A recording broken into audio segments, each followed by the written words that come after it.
Alright, how you doing? In this video, we're going to take this body looking from like this to this rusted up mess of a Volkswagen Bug. Just by using a little bit of elbow grease. We're going to use just a few products. We're going to use salt, paint, water. Alright, I'm getting ready to go paint the interior portion of the Volkswagen Beetle body. To do this, I'm going to layer in a few thin coats of this metallic copper color from Krylon Fusion. I'll probably do 2-3 thin coats, just a little bit here nor there. I should have just enough in this can to get through that. This isn't a acrylic-based enamel primer. Otherwise, it has a heavy acrylic binder mixed into it, so it should stick to the Lexan pretty well. Plus, I scuffed up the Lexan with some steel wool before going ahead and washing it with a scrub sponge. So it should have the shine knocked down pretty good, and the paint should hold well. And then after that, I will move in and do a coat of the black just to kind of back the copper coat. So if you're ready, let's get the show on the road. Alright, as you can tell, I'm a pretty fancy painter with my paint booth and everything here. Honestly, I have a crappy little table that I found that was rusty that I just used for painting on. I don't really care if it gets damaged or not. Sometimes I throw down cardboard, sometimes I don't.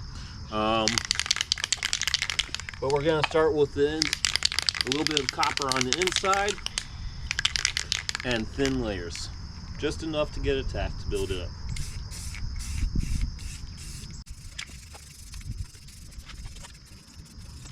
See, nothing too heavy. We let this dry.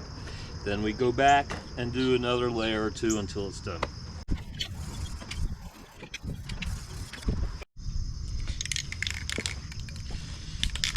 Alright, got through 3 thin coats of the copper, so now I'm going to go ahead and do a layer of black here. Okay, so I now have all the insides done, so we can start taking the next steps into getting the body ready to do the outside. At this point, I'll peel the plastic. I'm going to get the windows taped off and probably scuff up just the plastic a little bit to help the paint stick. And then I'll go lay down the first base color that I'm going to use. And so let's do that. Alright, I got the body all prepped and scuffed up, ready to go for some paint. With paint, I'm going to use the satin brick color for my base coat. And then on top of that, to help create the rust effect before we do the other colors, I have this Rust-Oleum multicolored texture paint. This stuff is pretty awesome. I've used it a lot for this kind of situation in the past. Makes life a bit easier on trying to create rust, especially since it's only going to be patchy. It's not the entire body, but like you can see that it kind of has that coloration and it has a slight texture, so it will show through the paint as well, which is kind of cool. So we'll get that stuff down first, and then from there I'll show you the steps we need to take in order to create the situation that it looks like the rust is coming through the other paint. But let's get this done first.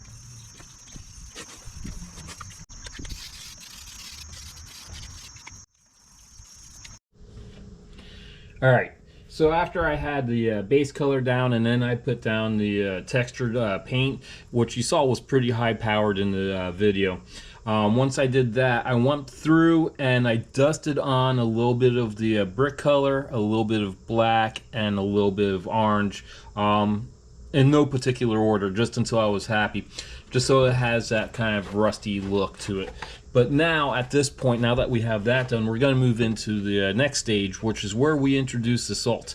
What you're going to need is your colors that you're going to want to work with overall. I like to do 2 layers. I normally use like a gray for a primer-based color, but I'm out right now, so I'm going to use a blue.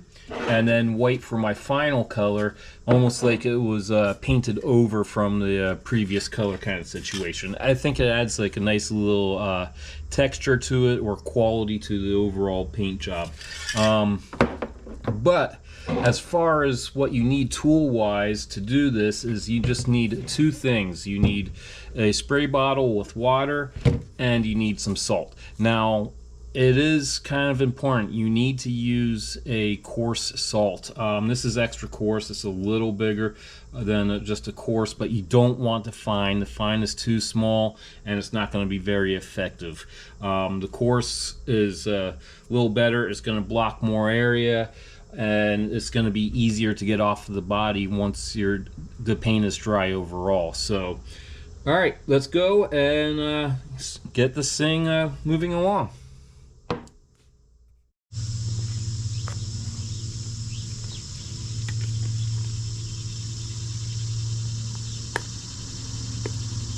So all we're going to do is mist down the body and then start applying the salt.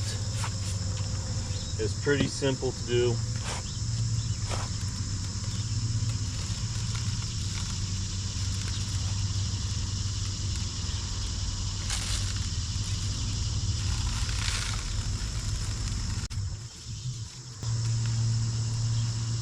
And depending on how much you want showing through, the more you want showing through, the more you put down.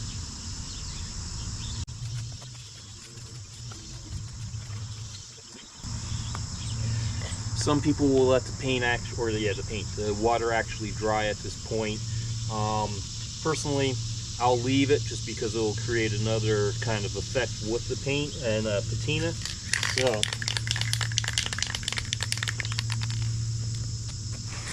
maybe actually I'll pat it down a little bit.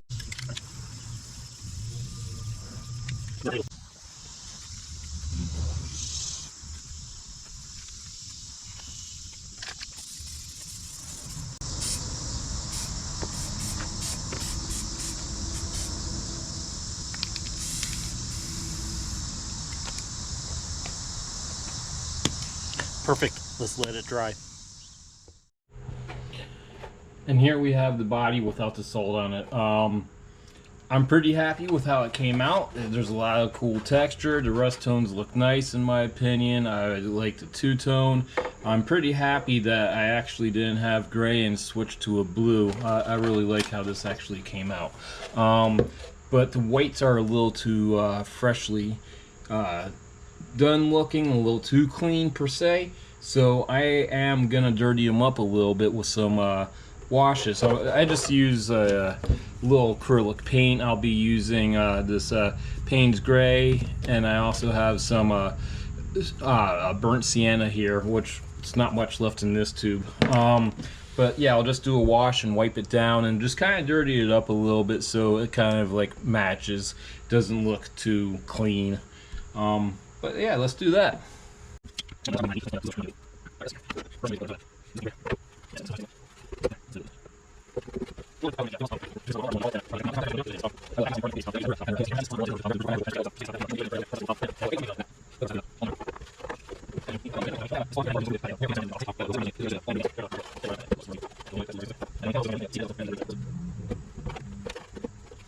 know what? I'm just gonna let it at that. That's a lot better. Kind of grungy looking. I don't want to go overboard. It already has a pretty cool look to it. I'm not trying to take away from it either. That's just it. Like, I really am happy with how it came out. Like, you can see, like, there's a lot of cool texture. The two-tone is really cool, especially up against the faux rust there. I mean, if you wanted it to be a little oranger, you could go in with a little bit of the burnt sienna or raw umber, or whatever this is, the burnt sienna. The raw umber is darker, that's what that is. But I mean, you can mix a hint of orange into this to brighten it up, but still keep it neutral, and go in and speckle it. But once again, if it gets driven, it's just gonna get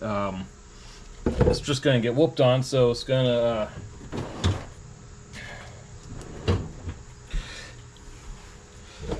it'll get mangled as it is. So it'll have a natural patina just from being driven alone. But let's peel the window stickers off so we can see what it actually looks like.